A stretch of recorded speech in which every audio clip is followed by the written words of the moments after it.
بس داسې حساب دی چې نن موږ کومې موضوع باندې راغونډ شوي یو دا الیکشن دی او دې کې چې زاړه په څو هوښیار وي تر ساره یې تېر خو مطلب دا چې موږ نه هوښیار یو کار چې موږ باندې تېرېږي یا څه کېږي خو هغه باندې موږ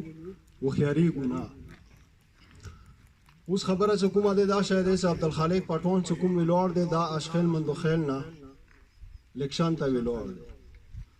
او د دې دپاره موږ ته نه دي کول پکار چې دغه ځای کې بل څوک یو دفتر جوړ کړي یا بل چا ته څوک ووټ ورکړي یا بل څه شی وچلېږي ځکه چې کوم سړي کې د قوم غیرات نه وي که نه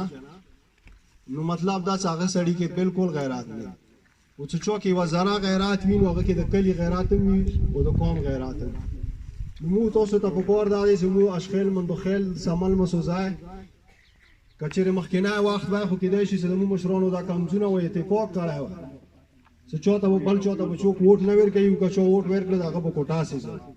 خو نن سبا خو داسې وخت دی چې هغه مشران شته نه او د موږ د تاسو د ټول سره یو شی یو دا حال دی که نه نو د دې لپاره زه دا خبره کول غواړم چې بالکل اشخیل مندوخیل کې د بل څوک د ووټ خبره او کوشش مه کوئ ځکه چې دا د قوم کم ننګي او بېغیرتي دی او کوم سړی چې د خپل قوم کامه کوي او بېغیرتي کوي هغه سړی د ملک هم کامه کوي او هغه سړی اخره پورې ذلیل وي خوار وي او پټون عبدالخالق ته په دې نظر باندې لیدل نه دي پکار چې دا د کومې طایفې دی یا د چا ځای دی یا د کوم کندي دی یا چا نه ولاړ دی د دې هغه 1500 د لاسو کولو چې کوم کردار دی اخته سترګو غړول پکار چې هغه د قوم دپاره د خوار غریب دپاره کوم کردار ادا کوي او کوم کوشش کوي هغه صرف لیدل پکار بله خبره دا چې دې ته خوټونه لشرزو کې هم خلک ورکوي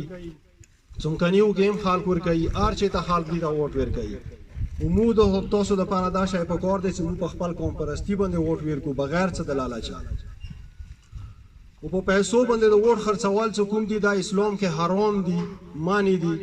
او چې کوم شی اسلام کې حرام وي هغه کې بیا نور څه سوچونه کوي یا به ورکې څه پیدې لټوي هغه کې نور بیا څه پیدې نه وي